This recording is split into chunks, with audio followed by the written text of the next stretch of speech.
మనము blouse cutting చేసేటప్పుడు back part ఎంత పర్ఫెక్ట్గా కట్ చేసుకుంటామో మిగతా బ్లౌజ్ అంతా అంత పర్ఫెక్ట్గా వస్తుందండి.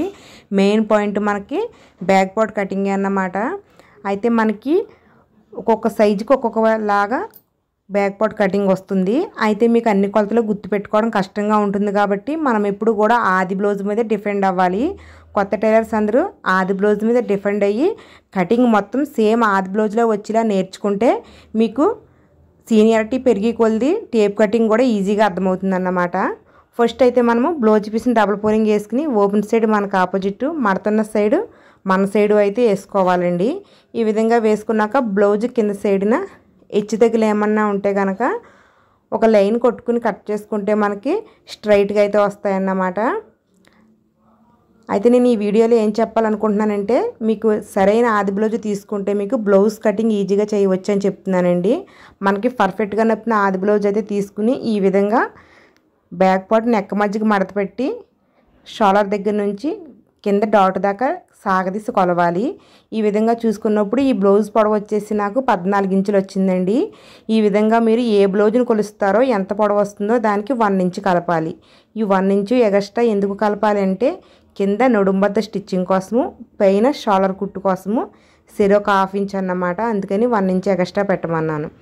ఈ విధంగా 15 ఇంచులు వచ్చింది నాకు. 1 ఇంచ్ ఎగస్ట్రా కలుపుకుంటే ఈ 15 ఇంచులకి పొడవుకి ఒక మార్కింగ్ అయితే చేసుకున్నాను. ఇప్పుడు మనం బ్లౌజ్ వెడల్పుని మార్కింగ్ చేయాలి. మనం బ్లౌజ్ వెడల్పుని 2 విధాలుగా మార్కింగ్ చేయవచ్చు. అదేంటంటే ఈ విధంగా ఉక్సులు పట్టి నుంచి కాజా పట్టి దాకా నడుము లూజ్ని 4 మడతలు వేయాలి. చూడండి ఒకసారి ఈ విధంగా 4 మడతలు వేయాలి. అప్పుడు మనకి నడుము లూజ్ వస్తుంది అన్నమాట. అంటే నడుము లూజ్లో 4వ వంతు వస్తుంది. ఏ సైజు బ్లౌజ్నైనా సరే మీరు ఈ విధంగానే మడత పెట్టి ఎంత వస్తుందో అంత మార్కింగ్ చేసుకోవాలి. లేకపోతే టేప్తో కూడా కొలుచుకోవచ్చు. టేప్తో అయినా సరే సేమ్ వస్తుంది. కానీ టేప్తో కొలుచుకోవడం వల్ల మనకి ఒక విషయం అయితే తెలుస్తుంది. అది ఏమిటంటే ఇది ఏ సైజు బ్లౌజు అన్నది తెలుస్తుంది అన్నమాట. అంటే ఉక్సులు పట్టి నుంచి కాజా పట్టి దాకా కొద్దిగా టైట్గా ఈ విధంగా కొలుచుకోవాలి. ఈ విధంగా కొలుచుకున్నప్పుడు మనకి ఇది ఏ సైజు బ్లౌజో తెలుస్తుంది. ఇది వచ్చేసి 34.5 వచ్చిందండి. 1/2 ఇంచ్ అయితే మనం కాజా పట్టి కోసం తీసేయాలి. అంటే 34. ఈ సైజు బ్లౌజు 34 అన్నమాట. మనకి 34లో 4వ వంతు కావాలి. 34లో 4వ భాగం ఎలా తెలుసుకోవాలంటే టేప్ని 34 నెంబర్ తీసుకుని 4 మడతలు వేయాలి. అప్పుడు మనకి 4వ భాగం వచ్చేసి 8.5 అయితే వచ్చింది. చూసారు కదా, మనము బ్లౌజ్తో పెట్టుకున్న మార్కింగ్ టేప్తో పెట్టుకున్న సేమ్ ఒకలాగా వస్తుంది. కానీ టేప్తో చూసుకున్నప్పుడు అయితే మనకి ఇది ఏ సైజు బ్లౌజో తెలిసిందన్నమాట. ఇది పెద్ద సైజు బ్లౌజు. అంటే మీకు పెద్ద సైజు చిన్న సైజు అని ఎలా తెలుస్తుంది? ఆది బ్లౌజు ఉక్సులు పట్టి నుంచి కాజా పట్టి దాకా మనం కొలుచుకున్నప్పుడు లూజ్ ఎంత వస్తుందో దాన్ని బట్టి తెలుస్తుంది. మనకి 30 దాటిందంటే పెద్ద సైజు బ్లౌజు, 30 లోపల వచ్చినవన్నీ చిన్న సైజు బ్లౌజు. మనకు ఇప్పుడు వచ్చేసి 34 వచ్చింది. అంటే ఇది పెద్ద సైజు బ్లౌజ్ అని మనం తెలుసుకోవాలి. అలాగే మనకి ఆది బ్లౌజు నడుము లూజ్ ఎంత వస్తుందో దానిలో 4వ భాగాన్ని కూడా మార్కింగ్ చేసుకోవాలి. అయితే మనము ఈ 4వ భాగాన్ని అయితే నడుము లూజుగా మార్కింగ్ చేసుకోవాలి. ఇది కుట్టేసిన బ్లౌజ్కి అయితే తీసుకున్నాం మనం 4 మడతలు వేసి. మరి కుట్టడానికి ఎక్స్ట్రా తీసుకోవాలన్నమాట. అంటే మనకి ఇంకా కుట్టడానికి ఏమేమి కుడతాం, బ్యాక్ పార్ట్కి బ్యాక్ డాట్ కుడతాము. ఆ డాట్ కోసం ఎక్స్ట్రాగా 1 ఇంచ్ తీసుకోవాలి. అలాగే కొచ్చుల కోసం కూడా ఎక్స్ట్రా కావాలి కదండి. దానికోసం మీరు 1.5 ఇంచ్ కానీ 2 ఇంచెస్ కానీ పెట్టుకోవచ్చు అన్నమాట. ఈ విధంగా తీసుకున్నాక ఇప్పుడు మనం చెస్ట్ లూజ్ మార్కింగ్ చేయాలి. చెస్ట్ లూజ్ మనకు ఆది బ్లౌజ్తో పని లేదండి. ఎక్కడ మార్కింగ్ చేయాలో ఎంత మార్కింగ్ చేయాలో మీకు ఈజీగా చెప్తాను. పైన వైపు నుంచి 6 ఇంచెస్ డౌన్ దగ్గర ఒక మార్కింగ్ చేసుకోండి. ఈ మార్కింగ్ దగ్గర చెస్ట్ లూజు మార్కింగ్ చేయాలి. ఎంత మార్కింగ్ చేయాలి అంటే మనకి కింద వైపున నడుము లూజు అలాగే డాటు కొచ్చులతో కలిపి ఎంత వచ్చిందో మొత్తం కొలుచుకోండి. ఈ విధంగా ఎంత వస్తుందో చూసుకున్న తర్వాత ఒకసారి చూడండి. మనకి ఇది వచ్చేసి మనకి 11.5 అయితే వచ్చింది. 11.5 వస్తే పైన వైపున కూడా మనము 11.5 పెట్టుకోవచ్చు. చిన్న సైజు బ్లౌజ్ అయితే కింద వైపున ఎంత వస్తుందో పైన వైపున చెస్ట్ లూజ్ కూడా అంతే మార్కింగ్ చేసుకుంటే సరిపోతుంది. కానీ ఇది పెద్ద సైజు బ్లౌజ్ కాబట్టి ఒక 1/4 ఇంచ్ ఎక్స్ట్రా పెట్టుకోవచ్చండి. అంటే కింద వైపు నడుము లూజు కొచ్చులతో ఎంత వస్తుందో దానికన్నా 1/4 ఇంచ్ ఎక్స్ట్రా పైన పెట్టుకోవాలని చెప్తున్నాను అన్నమాట. ఈ విధంగా పైన వైపు కింద వైపు మార్కింగ్ చేసుకుని ఒక లైన్ కొట్టుకోవాలి. ఇది వచ్చేసి మనకి మొత్తం బ్లౌజ్ వెడల్పుకి చేసుకున్న మార్కింగ్.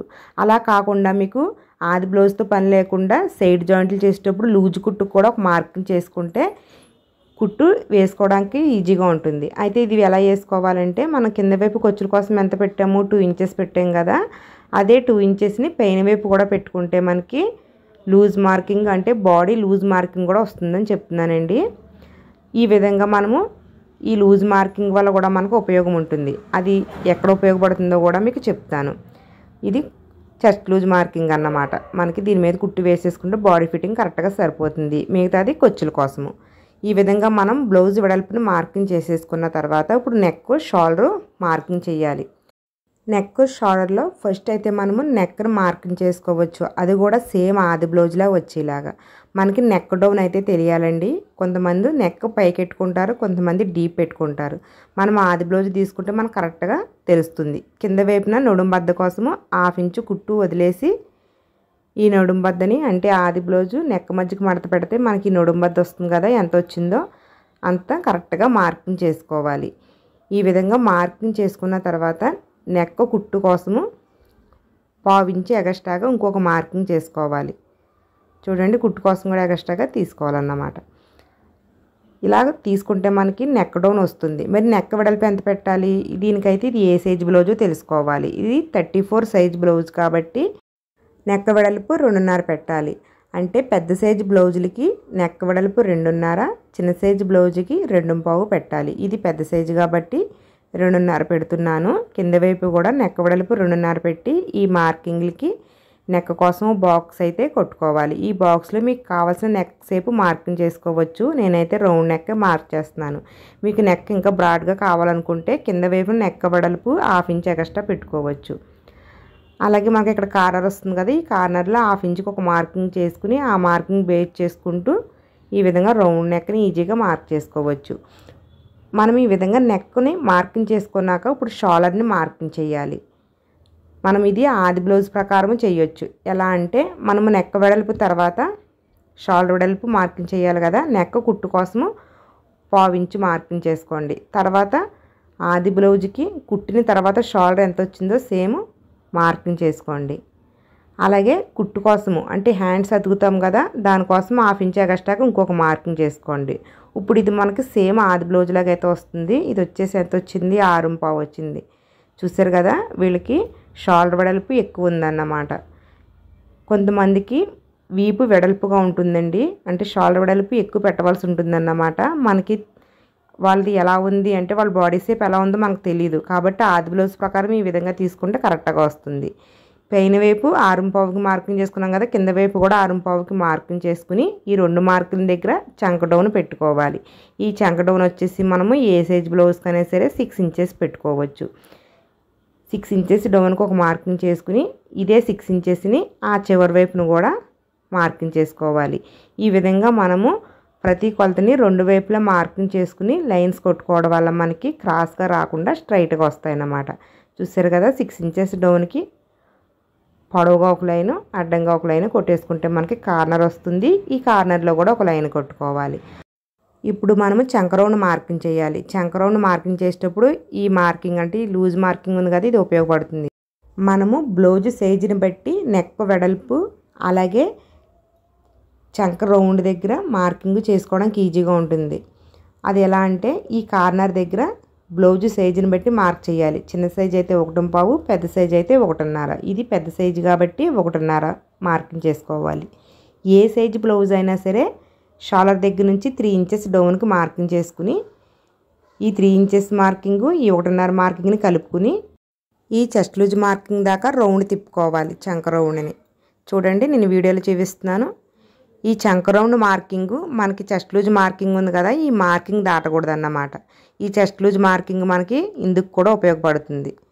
చూసారా, ఈ విధంగా మీరు చంక రౌండ్ని మార్క్ చేసుకుంటే కరెక్ట్గా వస్తుంది. కానీ ఇది మనము కరెక్ట్గా మార్కింగ్ చేసామా అంటే చంక డౌను, చంక లూజు, షోల్డర్ వెడల్పు అలాగే నెక్ రౌండ్ అన్నీ కరెక్ట్గా వచ్చాయా లేదా అని మనము ఆది బ్లౌజ్తో ఒకసారి చూసుకోవచ్చు. ఎలా చూసుకోవాలో కూడా చెప్తాను. ఫస్ట్ అయితే మనము నెక్ రౌండ్ కరెక్ట్గా వచ్చిందా లేదా చూసుకోవచ్చు. ఈ విధంగా మనము నెక్ మధ్యకైతే మడత పెట్టేసి నెక్ రౌండ్ మార్కింగ్ చేసుకున్నాం కదా, ఆ మార్కింగ్ దగ్గర ఈ విధంగా ఆది బ్లౌజ్తో అయితే పెట్టుకుని చూడాలి. మనం చేసుకున్న మార్కింగ్ కంటే పావించి బయటకు పెట్టుకోవాలి, ఎందుకంటే కుట్టిన తర్వాత పావించి మడత పోతుంది కాబట్టి. చూసారా, పైన హాఫ్ ఇంచు నెక్ రౌండ్ కరెక్ట్గా సరిపోయింది. అంటే మనము ఆది బ్లౌజ్ ప్రకారమే పెట్టుకున్నాము. షోల్డర్ కూడా మీకు కరెక్ట్గానే పెట్టాను. పెట్టేటప్పుడే ఇటువైపు అటువైపు కుట్లకు పోగా మిగతాది మనకి షోల్డర్ వచ్చేస్తుంది. మరి చంక డౌన్ కరెక్ట్గా పెట్టేమో లేదా అని ఎలా తెలుసుకోవాలి? మనకి చేతి కింద భాగం ఉంటుంది కదా, ఇక్కడ మనకి కింద వైపు హాఫ్ ఇంచు పైన వైపు హాఫ్ ఇంచు కుట్లు వదిలేసి ఈ విధంగా చూసుకోవాలి. చూసారా, కరెక్ట్గా సరిపోయింది. మనం కుట్టేసిన బ్లౌజ్తో కొలత తీసుకుంటున్నాం కాబట్టి కుట్లు కోసము తీసేసిన తర్వాత చూసుకోవాలి. మనకైతే చంక డౌన్ కూడా ఆది బ్లౌజ్ ప్రకారం కరెక్ట్గా పెట్టాము. ఇప్పుడు చంక లూజు ఇది కూడా మనం ఆది బ్లౌజ్ ప్రకారం పెట్టేమా లేదా అని చూసుకోవచ్చు. అది ఎలా అంటే ఆది బ్లౌజు తీసుకుని బ్యాక్ పార్ట్ అంటే బ్యాక్ వైపు నుంచే చంక లూజు చూసుకోవాలన్నమాట. ఈ విధంగా చూసుకున్నాక ఇది కుట్టేసిన బ్లౌజ్ కాబట్టి హ్యాండ్స్ అతక ముందు మనకి షోల్డర్ హాఫ్ ఇంచ్ ఎక్స్ట్రా ఉంటుంది కదా, అందుకని హ్యాండ్ పైకి హాఫ్ ఇంచ్ ఎక్స్ట్రాగా మార్కింగ్ చేసుకున్నాను. ఈ విధంగా మార్కింగ్ చేసుకుని చూసుకోవాలన్నమాట. అప్పుడు మనకి చంక లూజ్ ఎంత వస్తుందో కరెక్ట్గా వస్తుంది. ఇది వచ్చేసి మనకి 8 ఇంచెస్ వచ్చిందండి. ఈ 8 ఇంచెస్ మనం చేసుకున్న మార్కింగ్కి సరిపోతుందా లేదా అని చూసుకోవాలి. కుట్టేసిన బ్లౌజ్కి తీసాం కాబట్టి పైన హాఫ్ ఇంచు కుట్టు కోసం వదిలేయాలి, కొచ్చులు కూడా వదిలేసి ఓన్లీ మధ్యలో మాత్రమే చూసుకోవాలి. 8 ఇంచెస్ వచ్చిందా, తక్కువ వచ్చిందా, ఎక్కువ వచ్చిందా అని. చూసారా, నాకైతే కరెక్ట్గా సరిపోయింది. అంటే మనం ఇది సేమ్ ఆది బ్లౌజ్ లాగే మార్కింగ్ వచ్చింది, ఇంకెక్కడ తేడా లేదు కాబట్టి కట్ చేసేసుకోవచ్చు అన్నమాట. ఈ విధంగా మీరు ఆది బ్లౌజుల ప్రకారం చూసుకోవచ్చు అన్నీ. అలాగే మనము బ్యాక్ డాట్ని మార్కింగ్ చేయాలి. ముందుగానే 1 ఇంచ్ ఎక్స్ట్రా చేసాం కదా మార్కింగ్, అది వచ్చేసి బ్యాక్ డాట్ కోసము. ఈ బ్యాక్ డాట్ ఎక్కడ మార్కింగ్ చేయాలి? ఈ చెస్ట్ లూజ్ మార్కింగ్ ఉంది కదా, ఈ చెస్ట్ లూజ్ మార్కింగ్ దాకా బ్యాక్ పార్ట్ని నేను వీడియోలో చూపించినట్టుగా మడత పెడితే ఈ మడత దగ్గర మార్కింగ్ చేయాలన్నమాట బ్యాక్ డాట్ని. అయితే ఇది పొడవు ఎంత పెట్టాలి? చిన్న సైజ్ అయితే 4, పెద్ద సైజ్ అయితే 4.5 పెట్టుకుని పొడవుకి ఒక లైన్ కొట్టుకోవాలి. మనం ముందుగానే 1 ఇంచు మార్కింగ్ చేసాం కదా, కాబట్టి ఈ లైన్కి ఇటుపక్క హాఫ్ ఇంచు అటుపక్క హాఫ్ ఇంచు వచ్చే విధంగా ఈ డాట్ వెడల్పు 1 ఇంచు వచ్చే విధంగా మార్కింగ్ చేసుకోవాలి. అంతేనండి. బ్యాక్ పార్ట్ ఇది మనకి సేమ్ ఆది బ్లౌజ్ లాగా అయితే వచ్చింది, ఎక్కడ తేడా ఉండదు. కొత్త టైలర్స్ ఈ విధంగా జాగ్రత్తగా కట్ చేసుకుని బ్లౌజ్ స్టిచ్చింగ్ చేశారంటే మీకు కస్టమర్స్ పెరుగుతారు. కస్టమర్స్ దగ్గర నుంచి మీకు ఏ కంప్లైంట్స్ కూడా రావండి.